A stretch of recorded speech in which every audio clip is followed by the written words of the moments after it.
c'est-à-dire le lancement des examens pour l'enseignement technique. Monsieur Mvali Condé va nous délivrer le calendrier. Monsieur Mvali Condé, de quel examen s'agit-il à l'enseignement technique? Bon, il s'agit en fait de l'examen et des sorties du concours d'entrée dans les institutions d'enseignement technique et professionnel, session 2024. Ouais. Donc, ce sont les concours d'entrée dans les institutions d'enseignement technique. Ça veut dire que ceux aujourd'hui qui veulent rentrer dans une école d'enseignement technique et professionnel, c'est l'occasion pour eux de préparer les dossiers et de se présenter. Bien, maintenant, il est important de retenir 3 points, puisque dans un premier temps, nous avons d'abord type d'examen et de concours. D'abord, nous avons épreuve théorique des examens de sortie. Et cette épreuve va commencer du lundi 3 au samedi 8 juin 2024. Donc les épreuves théoriques du 3 du 3 au 8 juin 2024. Du 3 au 8 juin, donc c'est pratiquement à peu près à la même époque avec les examens de l'enseignement préuniversitaire. Maintenant, et deuxième épreuve, nous avons épreuve pratique des examens de sortie. Oui. Et ça, c'est du lundi 10 au samedi 15 juin 2024. Donc du 3 au 8, ce sont les examens théoriques. Du 10 au 15, ce sont les examens pratiques à l'enseignement technique et professionnel. Et après, nous avons le concours d'entrée dans les établissements techniques et professionnels. Et ça, on a en ce moment 2 catégories à différencier. Oui. On commence d'abord par l'instruction en ligne.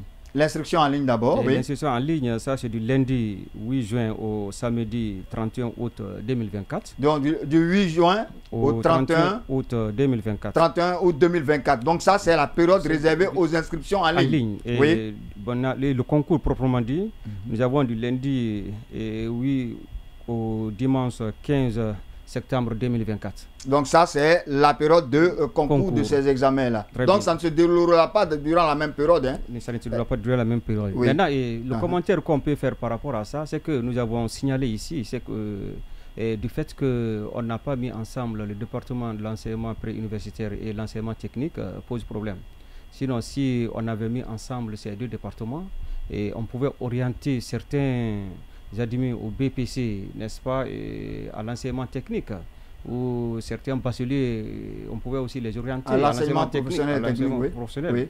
Et parce que ceux qui sont admis au BPC, on pouvait les orienter dans les lycées techniques. Mais actuellement, ils sont obligés de lancer ce concours-là. Souvent, les gens qui ont abandonné les cours, qui se sont limités. Donc souvent, les postulants sont ceux-là qui ont déjà abandonné même les cours. Donc ça veut dire que ce sont de mauvais étudiants qui recrutent en fin de compte. Qui vont recruter parce que vous pouvez voir certains qui ont abandonné les cours il y a déjà 2 ans, 3 ans, 4 ans, ils sont dans d'autres activités. Mais quand on lance le concours, ils vont venir tenter leur sens. Ça trouverait qu'ils ont déjà appris beaucoup de choses. Mais si les 2 étaient ensemble, c'est-à-dire l'enseignement préuniversitaire et l'enseignement technique, on en avait fait un département, je pense qu'on pouvait orienter les étudiants ou les élèves à l'enseignement professionnel ou à l'enseignement technique sans qu'on ait dépensé beaucoup de temps. On a besoin de faire un concours de recrutement. Maintenant, et ça, moi je pense que pour ce travail-là, il faut environ 20 milliards. 20 milliards, oui. Parce qu'il fait un moment... Ça veut dire qu'on aurait pu éviter d'utiliser ces 20 milliards pour l'organisation d'un concours, parce qu'on aurait pu déjà puiser disons les étudiants au niveau des différents examens tels que le BPC de l'enseignement secondaire et le baccalauréat par exemple. On aurait déjà pu recruter à partir de là-bas. On pouvait les orienter à partir de là-bas, mais recruter comme ça les gens. Parce qu'il y a une autre école et centre de formation NAFA, c'est-à-dire qu'il y a une école qui est chargée de recruter des gens qui ont abandonné. Les déscolarisés qui ont abandonné. Déscolarisés. Centre NAFA, là, il faut réactiver les centres NAFA. Et ce concours-là peut être organisé par ceux-là qui viennent des centres NAFA.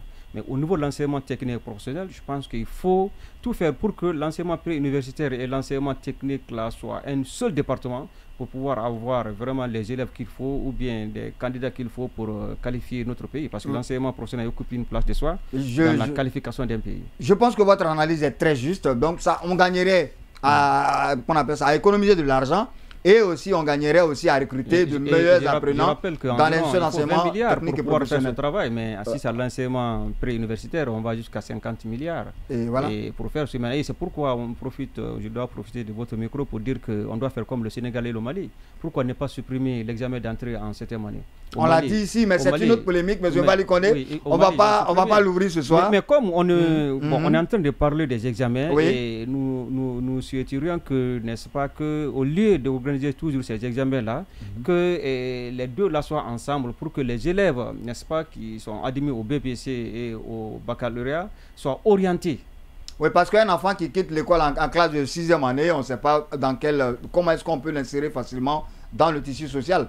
On peut laisser l'enfant jusqu'en 9e année et le brevet peut se charger de faire le premier grand tri avant que les enfants ne passent en classe supérieure. Monsieur Mbali Condé, on va toujours poursuivre avec les différents thèmes que nous avons ici annoncés. Le second thème, nous allons le prendre, ce sont les premières primes de l'enseignement supérieur qui sont payées. Vous vous souvenez, ça fait beaucoup de bruit ici, des enseignants, chercheurs de l'enseignement supérieur qui se plaignaient que les primes qui leur avaient été dédiées par décret présidentiel n'étaient pas encore payées. Alors, M. Mbali Condé, de quelles primes s'agit-il à l'enseignement supérieur? Vous savez, c'est des primes payées en fonction des grades. Oui. Vous savez, le premier grade à l'enseignement supérieur, c'est assistant. Bon, les assistants ont 2 millions, donc ça varie de 2 millions à 10 millions. Donc les primes varient, la fourchette c'est de 2 millions à 10 millions comme prime. Oui. Je pense qu'ils ont payé.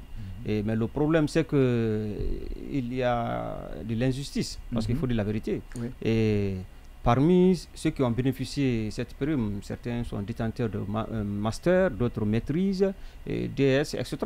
Mais nous avons aujourd'hui des docteurs qui n'ont pas bénéficié. Parce donc tout le monde n'est pas satisfait dans le paiement de ces primes. Oui. Et alors que la loi est claire. Vous savez, le décret que le président a signé, que le président vient de signer, dans ce décret, il est dit que tous ceux qui doivent être reclassés, le reclassement c'est à partir de master ou diplôme équivalent. Et quand on dit diplôme équivalent, on veut parler de maîtrise. Oui. Parce que le master, ça c'est le français, l'anglais. Le master c'est la nouvelle version de la maîtrise. De la maîtrise. Oui. Maintenant, et en principe, on devrait commencer à reclasser à partir de la maîtrise et du master.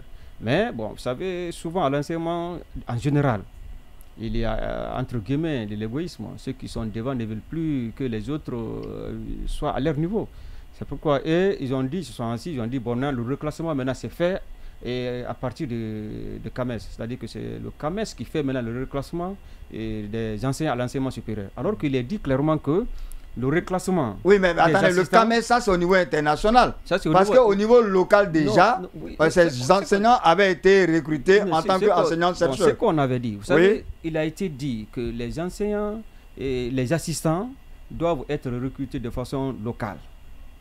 Maintenant, et les docteurs maintenant, compris, non, ceux qui vont au-delà de l'assistant. Et pour leur recrutement, c'est le CAMES qui doit, n'est-ce pas, tel que maître de conférence, tel que professeur, et là ils doivent maintenant être recrutés par le CAMES. C'est le CAMES qui doit certifier, n'est-ce pas, leur grade. Donc en ce qui concerne les assistants, ça c'est localement que c'est fait. C'est dit. Maintenant les maîtres de conférence. Maintenant, mais quand ils ont validé cette prime, d'autres sont venus dire maintenant que même les assistants là, ça doit être maintenant validé par le CAMES. Les gens ont rappelé la loi.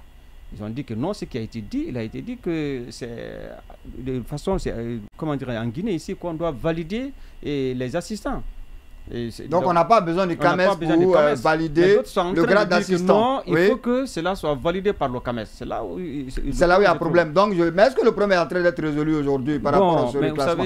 Parce que la semaine dernière encore, nous avions M. Karim Souma ici de l'Institut supérieur de la communication qui était venu nous expliquer en tant qu'enseignant non reclassé les difficultés qu'ils avaient. Est-ce que c'est résolu? Vous savez, en principe, il devrait y avoir un sitting le vendredi à l'enseignement supérieur.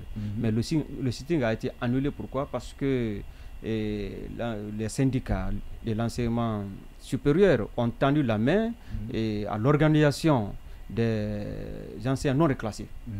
Ils ont demandé à ceux qui... Donc le SNAESU a décidé de prendre le problème à bras le corps. Directement, ils ont fait un communiqué pour ce soir au sitting qui devrait avoir lieu à l'enseignement supérieur. Donc les enseignants-chercheurs attendent la conclusion de cette rencontre avec SNAESU. Je pense qu'au terme de ça, il y aura une décision. Merci beaucoup, M. Mbali Condé. On va poursuivre donc avec le président...